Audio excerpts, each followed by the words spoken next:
Pour le sermon aujourd'hui, je voudrais commencer avec un mot qui nous n'aimons pas trop. Ce mot, c'est impossible. Impossible est un mot que nous n'aimons pas trop. Si quelqu'un d'aujourd'hui dit non, il est impossible de faire ceci ou cela, souvent cela incite quelqu'un d'autre à prouver que la personne a tort. On se dit, ce n'est pas vraiment impossible, c'est juste que cela prend un peu plus de temps. Cette technologie avec Zoom, il y a 10 ans, c'était impossible peut-être dans cette configuration. Le frère Wright, il y a 100 ans, ont prouvé que le vol aérien contrôlé et motorisé était possible. On pensait qu'il était impossible d'aller sur la Lune et qui aurait pu imaginer l'incroyable technologie qui était considérée comme impossible il y a 100 ans.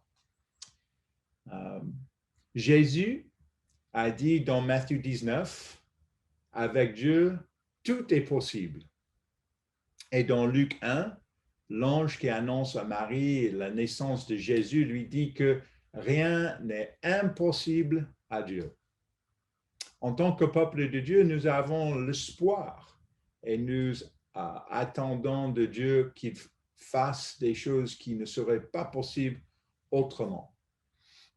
Mais la Bible nous dit quand même, pourtant, qu'il existe en effet quelque chose d'impossible. Donc, reportez-vous s'il vous plaît à Hébreux 6, verset 4. Hébreux 6, verset 4. Et lisons comment Dieu utilise le mot impossible. Hébreux 6, chapitre 6 et verset 4. Parce que ce mot impossible existe dans ce sens dans la Bible et même dans plusieurs traductions.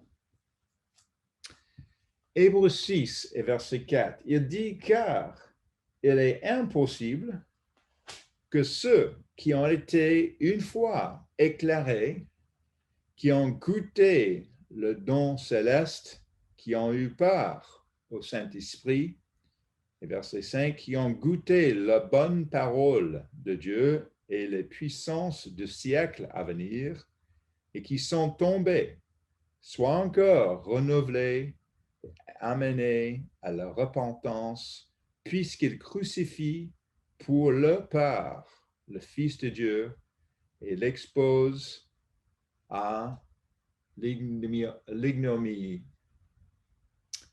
Ce passage a été le sujet de nombreux débats depuis longtemps et certains commentaires énumèrent plusieurs interprétations de ce passage. La question qui se pose au sein du christianisme traditionnel est de savoir si Dieu permettrait vraiment la mort éternelle d'un croyant qui a rejeté son appel. Nous savons qu'en tant que chrétiens, nous avons des hauts et des bas dans notre marche chrétienne. Si quelqu'un quitte l'Église, adopte les attitudes de ce monde, fait des choses contraires à la parole de Dieu et peut-être est tué dans un accident de voiture pendant l'une de ces périodes, est-ce que Hébreux 6, verset 4 s'applique à cette personne? Ou bien, Dieu ne serait-il pas miséricordieux? Et pourtant, même ceux qui proposent d'autres interprétations de ce que dit un simple lecture de versets, reconnaissant qu'il existe dans ce passage une possibilité de condamnation. Si quelqu'un met la main à la charrue et fait ensuite demi-tour, il pourrait être condamné sans possibilité de rédemption. Dans l'Église de Dieu, nous comprenons que ce passage parle de ceux qui seront dans la résurrection finale, lorsque la mort et le séjour des morts seront jetés dans les tangs de feu. Il s'agit de la résurrection de ceux qui ont commis le péché impardonnable. Il ne nous appartient donc pas de juger si quelqu'un a vraiment eu part au Saint-Esprit, comme il dit goûter ici, comme le dit Paul. Seul Dieu connaît suffisamment le cœur des gens pour le savoir. Mais ce passage est là pour nous faire réaliser le sérieux de notre appel, car il existe un point de non-retour, un point où il nous est impossible, voilà ce mot, impossible de revenir à Dieu. Aujourd'hui, j'aimerais discuter de ce passage et plus particulièrement de ce qui pourrait faire en sorte qu'un croyant soit exposé à ce terrible destin. Nous examinerons le contexte de ce passage de Hébreux 6. On va passer pas mal de temps dans ce chapitre et discuterons de la différence théologique entre le lait spirituel et la viande ou la nourriture solide, il dit dans ce passage spirituel. Deuxièmement, nous verrons ensuite comment l'incapacité de progresser au-delà du lait spirituel peut conduire aux sortes décrites dans Hébreux 6. Et enfin, troisièmement, nous verrons comment ces principes s'appliquent à nous. Donc, ça, c'est les 3 points dans ce message. Alors que nous venons de célébrer le don de Saint-Esprit que nous avons reçu il y a quelques semaines, tel qu'elle est illustrée par le jour de la Pentecôte, j'espère que chacun d'entre nous pourra retirer de ce sermon un examen approfondi de l'incroyable responsabilité qui nous encombre d'être continuellement conduits par l'Esprit de Dieu et de ne pas rejeter ce qui nous a été donné. Souvent, nous nous concentrons sur la connaissance de la doctrine et de la vérité. Bien sûr, ça c'est très important, mais je pense que nous verrons que la question plus profonde à aborder ici est celle de discernement. Discernement. Nous allons parler beaucoup dans ce sermon sur le sujet de discernement. Et la question que nous devrions nous penser est de savoir si nous risquons de subir le sort décrit dans Hébreux 6. Donc, commençons par notre premier point. Le premier point, c'est commençons par regarder le contexte de ce passage, parce que nous avons lu quelques versets ici, mais quel est le contexte de ce passage? Quel est le sujet vraiment de l'auteur de passage? Donc, revenons quelques versets en arrière à Hébreux 5 et verset 12 pour rattraper le contexte. On va lire aussi verset 11, mais commencez pour l'instant avec verset 12. Hébreux 5 et verset 12. Il dit, vous, en effet, qui depuis longtemps devrez être des maîtres, vous avez encore besoin qu'on vous enseigne les principes élémentaires des oracles de Dieu. Vous en êtes venus à avoir besoin du lait et non d'une nourriture solide. Donc, ce sujet a été abordé à plusieurs reprises, mais je pense qu'il est important de répéter et de préciser ce que représente le lait par rapport à la nourriture solide.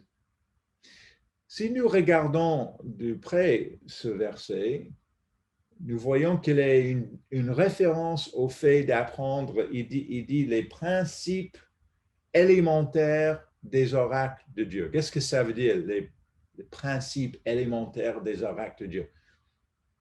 Dans ma marge, à côté du mot oracle, il y a une note qui dit parole, parole. Et ensuite, une note plus longue qui dit les paroles de Dieu sont les Écritures.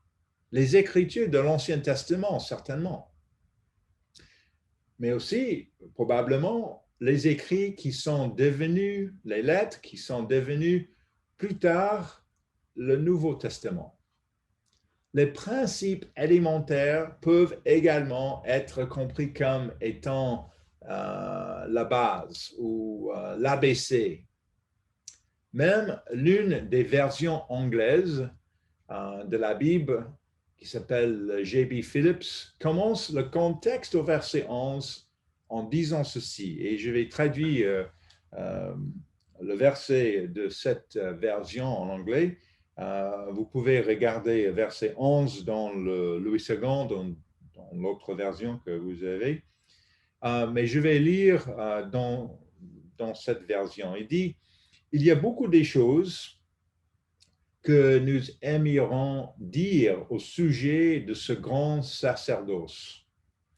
Mais il n'est pas facile de vous les expliquer puisque vous semblez si long à saisir la vérité spirituelle.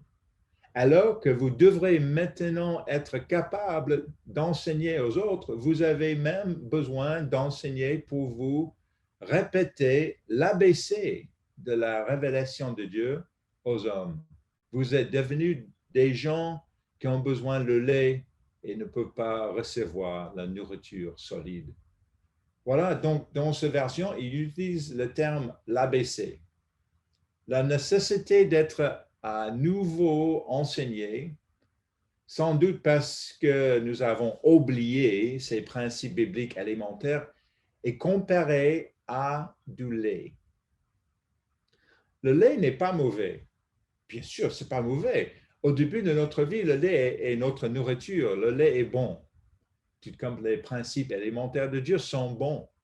Il n'y a rien de mal avec ça. La question soulevée n'est donc pas de savoir si le lait est mauvais ou si les principes élémentaires sont mauvais, mais plutôt qu'il nous est possible de les oublier. Ça, c'est le point. Et lié à cela, qu'il nous est possible de devenir paresseux. Paresseux. Un autre terme pour paresseux est oisif. Au verset 11, la version Louis II commence ce passage en disant « Nous avons beaucoup à dire là-dessus et des choses difficiles à expliquer parce que vous êtes devenus lents. Vous êtes devenus lents à comprendre. » Ce terme « lent à comprendre » est rendu dans l'une des versions anglaises par « devenu sourd » pour décrire quelqu'un qui ne fait pas attention, quelqu'un qui n'est pas l'esprit sur ce qu'il fait. Avez-vous déjà essayé de dire quelque chose d'important à quelqu'un et vous avez la nette impression que la personne ne vous écoute pas vraiment? Puis, plus tard dans la conversation, l'autre personne dit des choses qui montrent clairement qu'elle ne vous pas à écouter. Oui, ça c'est le problème spirituel décrit ici. Il est comme nous avons pas, notre attention n'est pas vraiment sur le sujet. Passons maintenant au verset 13 et voyons comment le lait est défini plus précisément au verset 13. Au verset 13 maintenant.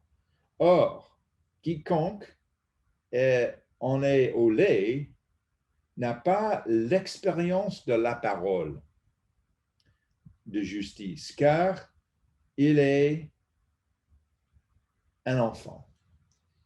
Car il est un enfant. Si nous nous concentrons uniquement sur ces principes élémentaires, nous sommes comme un bébé spirituel. Mais remarquez aussi que cette même personne n'a pas d'expérience dans la parole, d'expérience. En anglais, cela est traduit par « ils ne sont pas capables ». Ils n'ont pas la capacité. Et au verset 13 et 14, Paul fait un contraste entre un enfant et un homme fait. Certaines versions disent un bébé et un adulte, ce qui est mûr et ce qui ne l'est pas. Le fait de ne pas avoir l'expérience, les capacités ou les compétences qu'il s'agit d'un emploi signifie que vous êtes nouveau et que vous manquez de formation. Nos compétences ne sont pas développées. Ça, c'est le sens ici. Regardez le contraste au verset 14. Verset 14. Mais la nourriture solide est pour les hommes faits, pour ceux dont le jugement est exercé par l'usage à décerner ce qui est bien et ce qui est mal.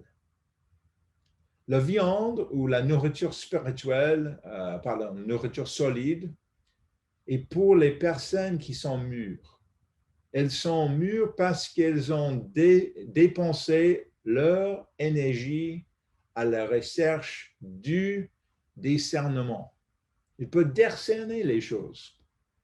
Encore une fois, la version anglaise G.B. Phillips rend cela ainsi. La nourriture solide est réservée à l'adulte, c'est-à-dire à l'homme qui a développé par l'expérience son pouvoir de discrimination entre ce qui est bon et ce qui est mauvais pour lui. Parfois, lorsqu'on pense au lait spirituel par rapport à la nourriture solide, on pourrait croire qu'il s'agit de la simple connaissance des doctrines de base par rapport à des connaissances bibliques plus approfondies. Mais en réalité, ce que nous voyons ici au verset 14, c'est que le lait est l'ABC. C'est l'ABC, c'est les lettres, c'est-à-dire l'alphabet. Et la nourriture solide représente les mots et les phrases qui sont construits à partir de cet alphabet. La nourriture solide, c'est pouvoir discerner les principes bibliques et comment les appliquer, tandis que le lait, c'est simplement comprendre des faits. Le lait, c'est juste les faits, mais la nourriture solide, c'est le pouvoir de discerner les principes bibliques et comment les appliquer. Nous voyons Jésus prêcher ces choses dans son sermon sur la montagne. Sur la montagne. Donc, regardez, vous pouvez garder votre place Hébreux 5 et 6 parce qu'on va passer plus de temps dans ce passage. Mais s'il vous plaît, reportez à Matthieu 5 et verset 21. Parce qu'on peut voir même l'exemple de Jésus quand il prêche la nourriture solide et pas juste les ABC. Matthieu 5 et verset 21, et il y a plusieurs exemples, mais ça c'est juste un exemple sur un des 10 commandements. Il dit dans Matthieu 5 et verset 21, vous avez entendu qu'il a été dit aux anciens, tu ne tueras point. Celui qui tuera est passible de jugement. Mais moi, et je peux faire une pause ici, ça c'est un fait. Ça, c'est un fait. Ça, c'est les principes élémentaires. Ça, c'est un des 10 commandements. Ça, c'est l'ABC de la parole de Dieu. Voilà, verset 21. Mais regardez verset 22. Ça, c'est la nourriture solide. Mais moi, je vous dis que quiconque se met en colère contre son frère est passible de jugement, que celui qui dira à son frère Raka mérite d'être puni par le Sanhédrin et que celui qui lui dit insensé mérite d'être puni par le feu de la Guéhenne. Vous savez, le fait est que nous ne devrions pas tuer, mais le principe est que le meurtre peut être accompli de nombreuses façons qui n'exigent pas forcément de littéralement tuer quelqu'un. Nous pouvons être en colère. Nous avons écouté, nous avons eu une bonne sermonnette sur ce sujet de la part de M. Solorzano. Nous pouvons être en colère et nous pouvons parler avec colère, par exemple. Et puis, au verset 23, nous voyons que ces sentiments peuvent même avoir un impact sur notre capacité à donner une offrande à Dieu. Verset 23, ce n'est pas nécessaire de lire pour l'instant. Bien souvent, nous voulons tout simplement qu'on nous dise quoi penser ou que quelqu'un valide ce que nous croyons déjà. Ensuite, nous pouvons nous asseoir et nous sentir à l'aise et confortables dans notre confiance. Ça, c'est notre nature humaine. Oh non, on dit, je n'ai jamais commis de meurtre. Disons, je ne ferai jamais quelque chose d'aussi terrible. Ce sermon n'est pas pour moi. Je sais que ce que je crois. Mais peut-être la colère, peut-être les autres façons, le discernement, peut-être nous n'avons pas encore pris le discernement de vraiment comprendre que peut-être nous sommes en train de commettre un péché, même un péché comme tuer quelqu'un. Considérons un autre exemple de Jésus-Christ dans Marc 10, verset 17. Marc 10, verset 17. Pardon, un autre exemple de ce que signifie être prêt pour la nourriture solide. Marc 10, verset 17. Il dit, comme Jésus se mettait en chemin, un homme accourut et se jetant à genoux devant lui, bon maître, lui demandera-t-il, que dois-je faire pour hériter la vie éternelle? C'est une question importante. Et nous pouvons voir l'échange au verset 18 à verset 20 et comment Jésus lui a dit de garder les commandements, c'est-à-dire l'ABC de la voie divine. Nous voyons le jeune homme répondre au Christ qu'elle avait fait toutes ces choses depuis sa jeunesse. Et donc, en réponse, Jésus dit au verset 21, Jésus, l'ayant regardé, l'aima et lui dit, il te manque une chose, va, vends tout ce que tu as, donne-le aux pauvres et tu auras un trésor dans le ciel. Puis, viens et suis-moi. Nous voyons ici un principe plus large sur la manière de comprendre le premier commandement, sur le fait de ne pas avoir d'autre Dieu devant la face du vrai Dieu. Ce jeune homme connaissait l'ABC, les éléments, les principes élémentaires, mais il fallait maintenant le mettre en pratique. L'argent était-il plus important que Dieu? Bien sûr que non. Mais cet homme est-il prêt à manger de la nourriture solide? Non. le principe plus profond, lui, était trop difficile à suivre.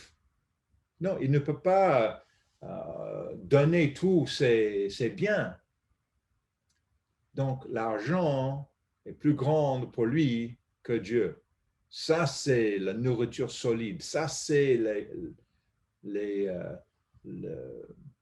ça, c'est vraiment les éléments pas élémentaires. Ça, c'est le discernement.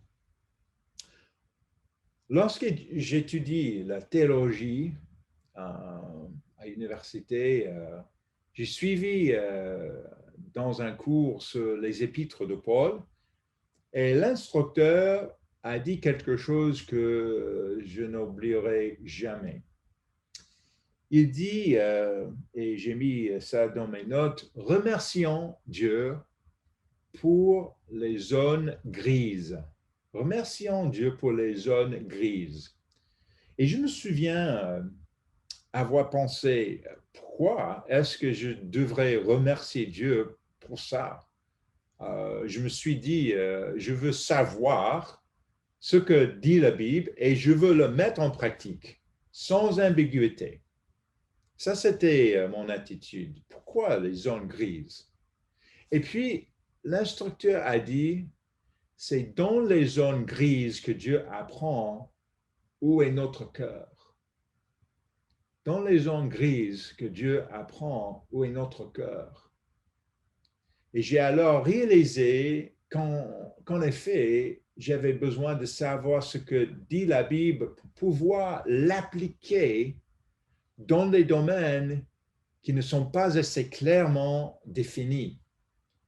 Et dans cet exemple, on peut voir que ce jeune homme, il croyait qu'il a gardé les 10 commandements, mais il a oublié vraiment quelque chose d'important. Il est aveugle même à son problème.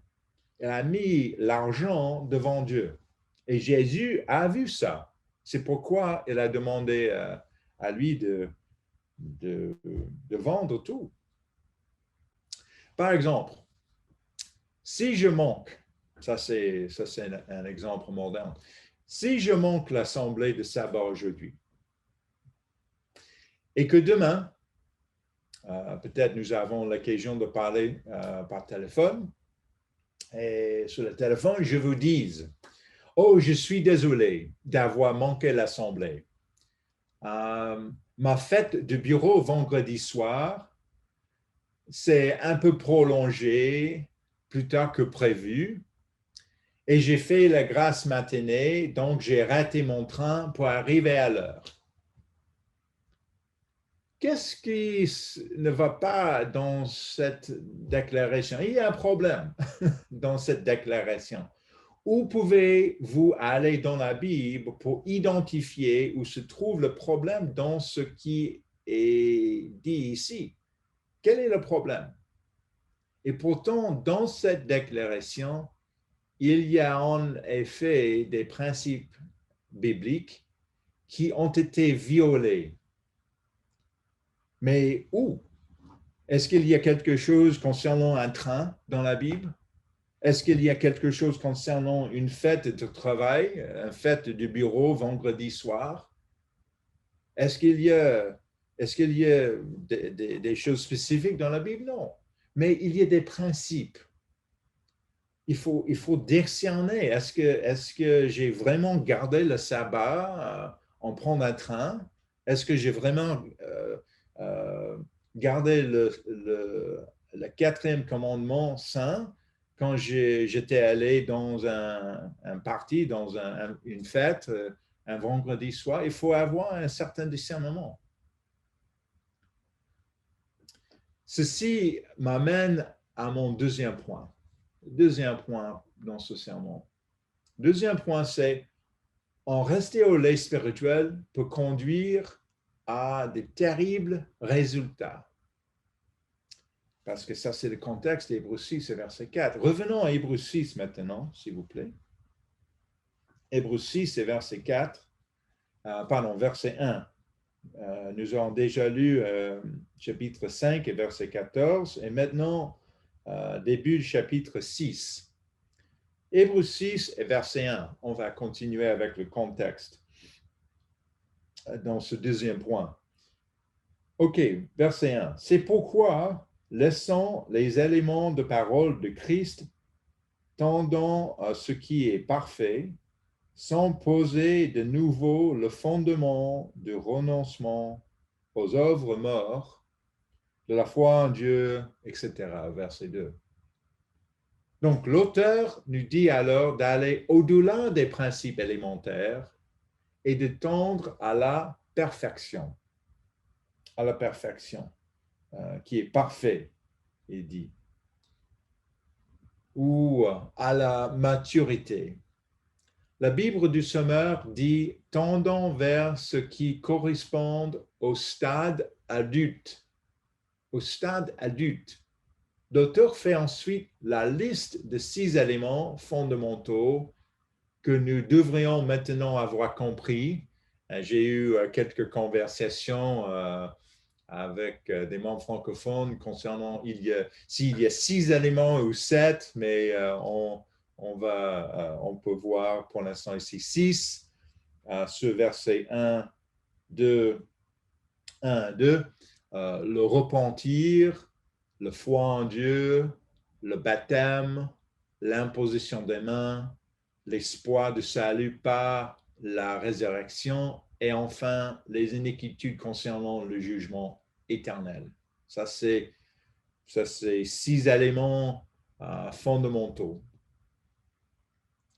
Aller vers la maturité ne consiste pas à se procurer des commentaires bibliques les plus détaillés ou 10 traductions, 15 traductions différentes de la Bible.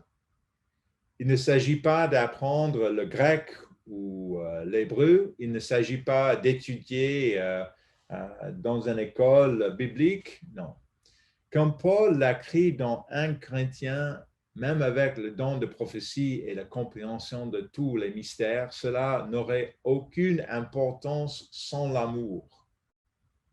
Et lorsque le livre des Hébreux a été écrit, le livre de l'Apocalypse n'avait même pas été écrit et la compréhension des prophéties était donc beaucoup moins compliquée. Donc, passer à la maturité, c'est apprendre à discerner le bien du mal, comme il a mentionné dans verset 14. Car nous vivons dans un monde basé sur l'arbre de connaissance du bien et du mal. Il y a le bien dans le monde et il y a le mal dans le monde. Et la question, c'est que sommes-nous capables de discerner entre les deux dans tous les domaines de la vie de tous les jours? Et puis, verset 3, nous avons ce beau rappel. Après les 6 doctrines fondamentaux, il dit, c'est ce que nous ferons si Dieu le permet. Intéressant. Avec le Saint-Esprit, avec l'Esprit de Dieu, c'est possible. Mais pensons, si nous n'avons pas l'Esprit comme ça, il ne s'agit pas, c'est pas possible. Il ne s'agit pas seulement de notre volonté et de notre force. C'est l'Esprit de Dieu qui agit en nous. Et puis, nous en venons au verset 4 à 6. Nous avons déjà lu ça dans l'introduction. Si nous n'avançons pas dans le discernement, mais restons plutôt paresseux et durs d'oreille, alors voici notre destin au verset 4. Car il est impossible, il dit, que ceux qui ont été une fois éclairés, qui ont goûté le don céleste, qui ont eu part au Saint-Esprit, qui ont goûté la bonne parole de Dieu et les puissances du siècle à venir et qui sont tombés, soient encore renouvelés et amenés à la repentance puisqu'ils crucifient pour leur part le Fils de Dieu et les exposent à l'ignominie.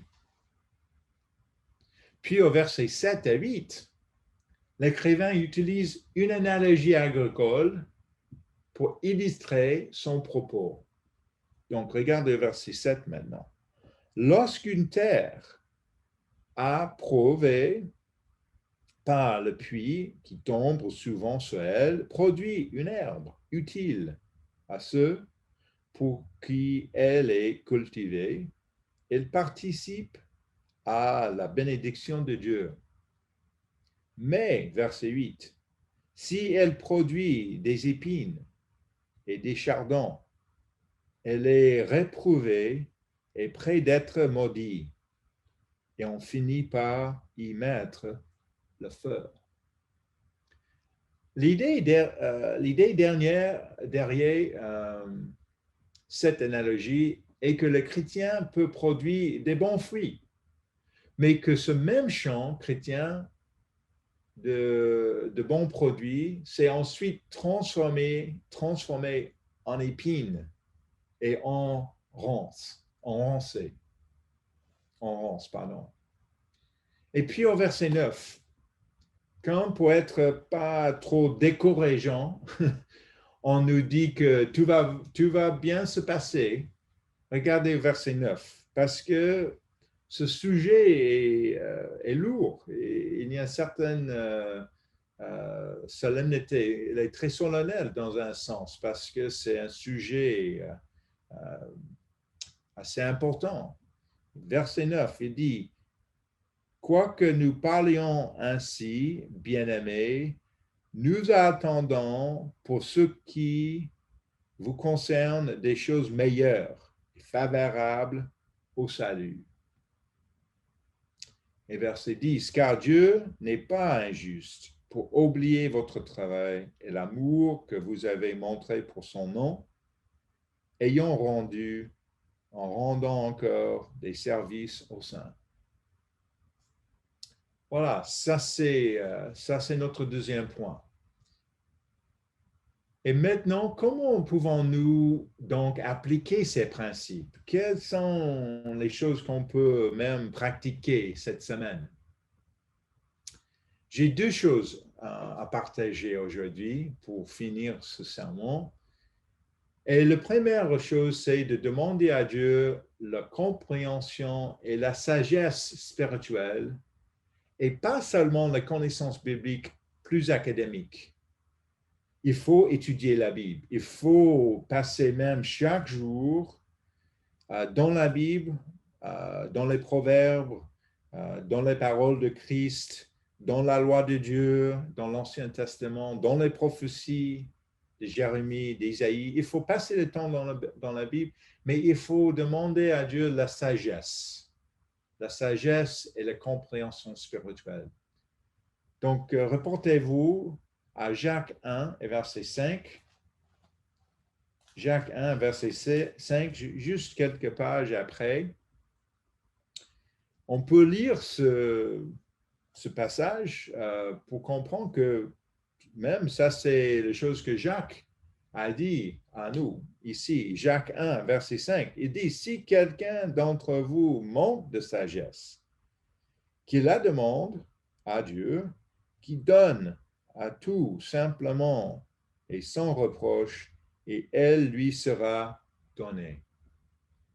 Nous qui avons été appelés à la vérité de Dieu, nous pouvons voir les erreurs historiques et théologiques de ce qui est devenu l'Église catholique, qui a ensuite engendré des milliers de dénominations protestantes. Nous pouvons en venir à penser que nous sommes assez intelligents ou éclairés, que nous avons une assez bonne compréhension des choses. Mais en fait, notre appel est un don de Dieu. Dieu a ouvert notre esprit pour comprendre certaines choses. Ce n'est pas notre sagesse. Il faut demander la sagesse. Il faut demander le discernement. Si nous confondons cet appel avec le sentiment erroné que nous avons une grande compréhension et que nous sommes des érudits bibliques et des spécialistes de l'histoire, nous risquons de nous retrouver un jour en dehors de l'Église de Dieu.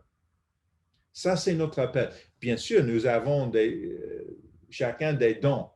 Il y a des gens qui ont un certain don avec l'histoire, avec les langues, bien sûr avec les langues grecques et hébreu. Ça, c'est bien, bien sûr. Il n'y a rien de mal. Même, nous avons besoin des gens qui peuvent expliquer les Écritures en profondeur. Ça, c'est bien.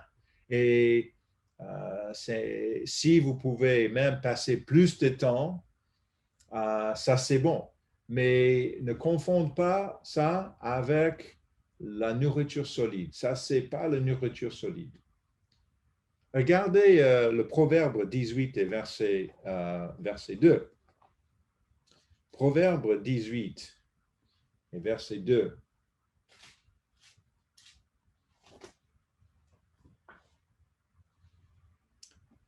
Proverbe 18 et verset 2. Notre sujet maintenant, c'est cette partie, c'est la sagesse, la compréhension spirituelle.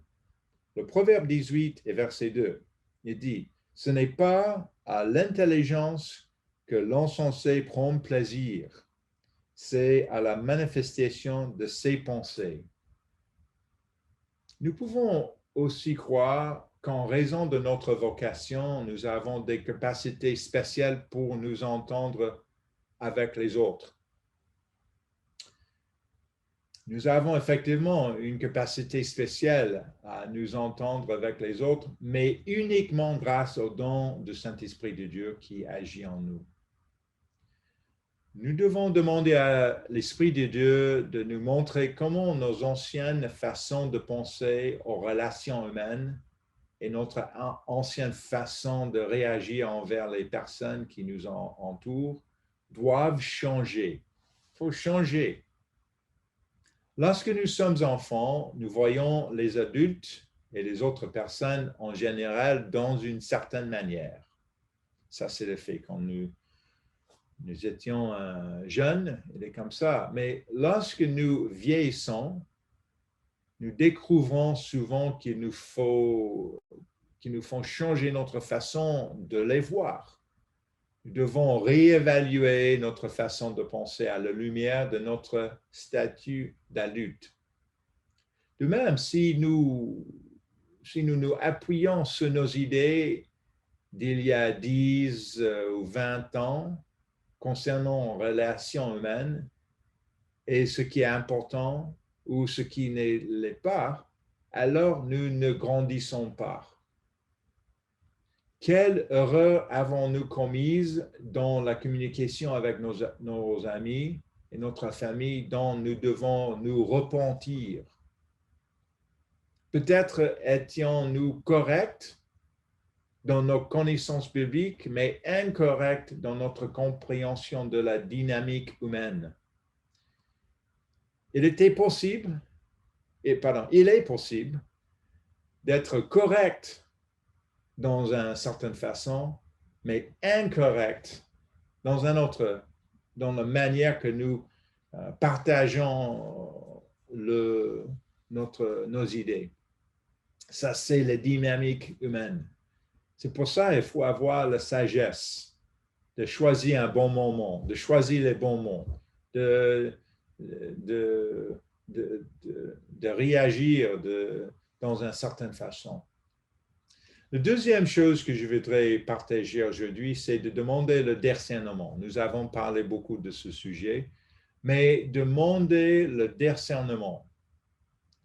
Ou comme nous avons déjà lu dans Hébreux 5, verset 14, demander que nos sens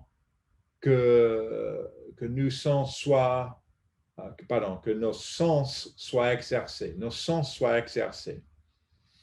Donc, voyez-vous, s'il vous plaît, reporter à Philippiens 1 et verset 9. Philippiens 1 et verset 9 à 10.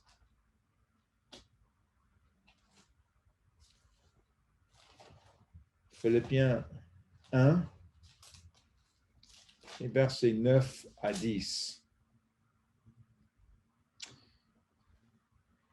Il dit ici, Philippiens 1, verset 9 à 10, « Et ce que je demande dans mes prières, c'est que votre amour augmente de plus en plus en connaissance et en pleine intelligence pour le discernement des choses les meilleures, afin que vous soyez purs et irréprochables pour le jour de Christ.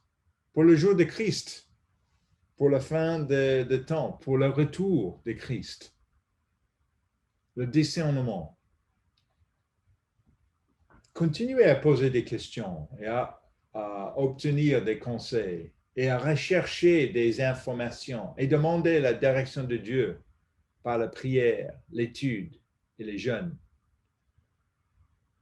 Il est très important d'aller au-delà de l'ABC, au-delà de juste une certaine compréhension des 10 commandements, mais de vraiment d'avoir le discernement, la sagesse pour comprendre la situation envers vous. Ce que j'ai vu si souvent, c'est que nous grandissons lorsque nous sommes intégrés et faisons pleinement partie du corps de Christ. Et c'est lorsque nous participons moins et que nous nous isolons que nous régressons dans ces domaines spirituels. Les interactions humaines au sein du corps de Christ en particulier. Plus nous nous isolons, moins nous parlons avec les autres dans l'Église et plus que nous nous permettrons d'être facilement offensés. Il faut avoir des discussions, il faut avoir des conversations. Et à cet égard, j'aimerais discuter d'un phénomène qui se produit lorsque les gens les gens deviennent plus isolés. Au lieu de communiquer de façon authentique avec autrui et perdent ainsi leur discernement. Le sujet est ce qu'on appelle l'échelle d'inférence ou l'échelle de déduction. Ça, c'est vraiment c'est un phénomène qui est bien décrit dans plusieurs livres. Et le phénomène s'appelle l'échelle d'inférence ou l'échelle de déduction. Et je vais donner un exemple dans juste quelques minutes.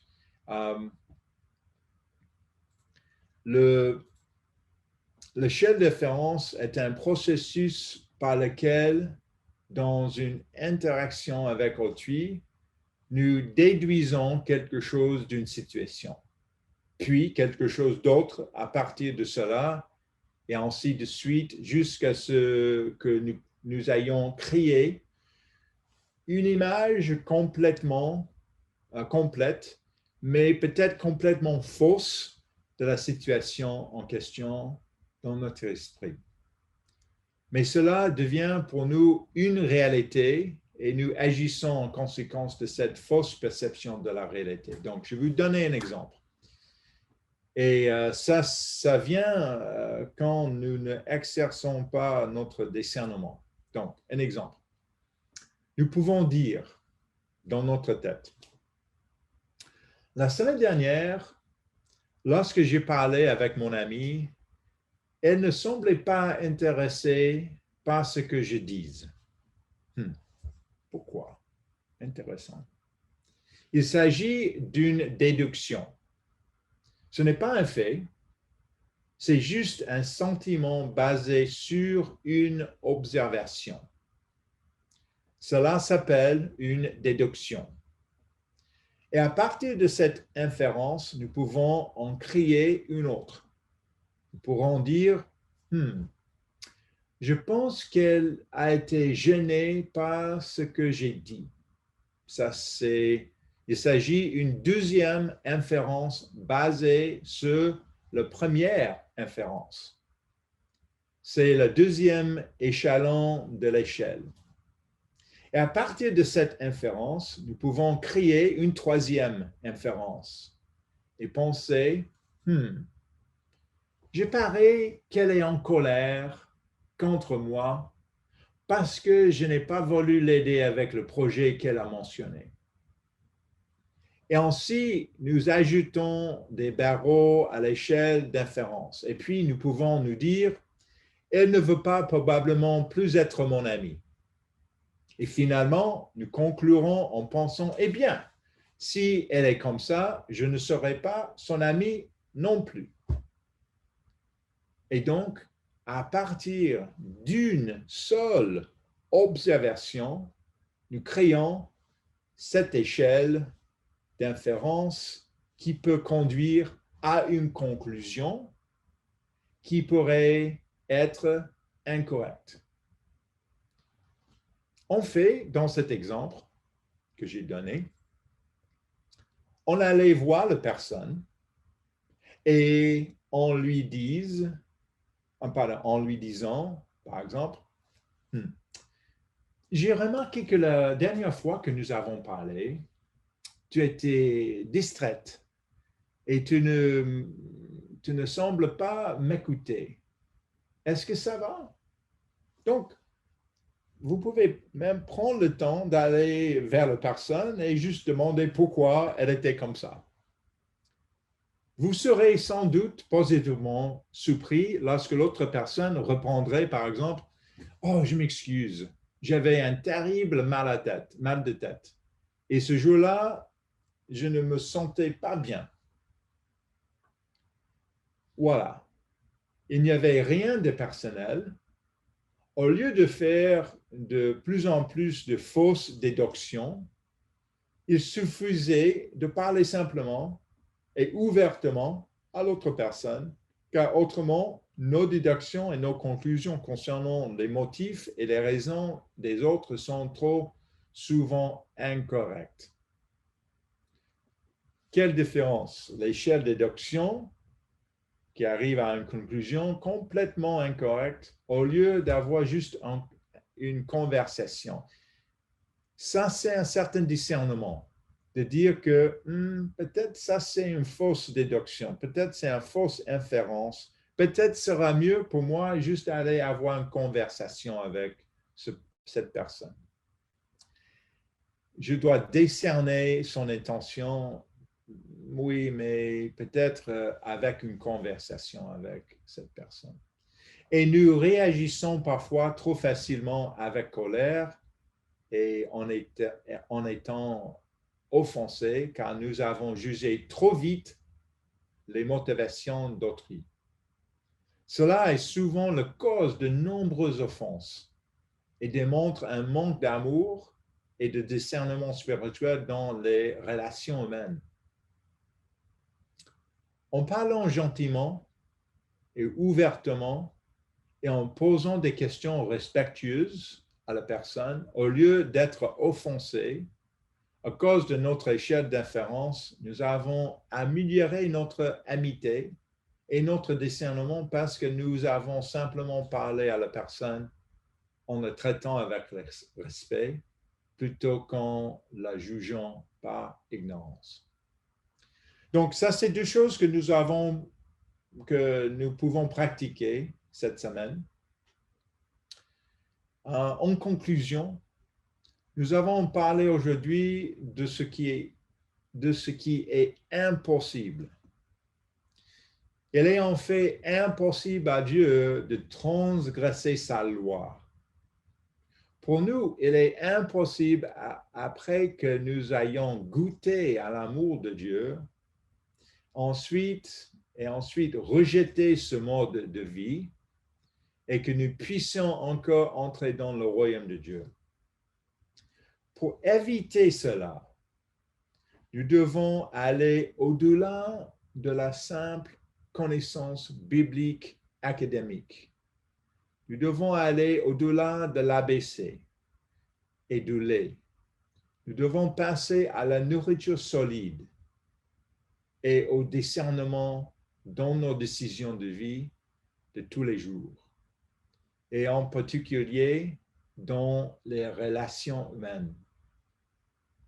En conclusion, revenons, s'il vous plaît, à Hébreux 6, versets 11 à 12, qui conclut tout ce passage, parce que j'ai dit que un de nos buts aujourd'hui, c'est d'examiner le contexte de Hébreux 6 et verset 4, le péché impardonnable. Donc, revenons, s'il vous plaît, à Hébreux 6 et versets 11 à 12. Il dit, nous désirons que chacun de vous montre le même zèle pour conserver jusqu'à la fin une pleine espérance, en sorte que vous ne vous relâchiez point et que vous imitez ceux qui, par la foi et la persévérance, héritent des promesses. Nous sommes dans un corps de croyants et nous avons des exemples à imiter. Restons connectés et proches les uns aux autres en demandant la compréhension et le discernement spirituel et en nous laissant conduire par l'Esprit de Dieu. Notre vie en dépend. Donc, merci et bon sabbat.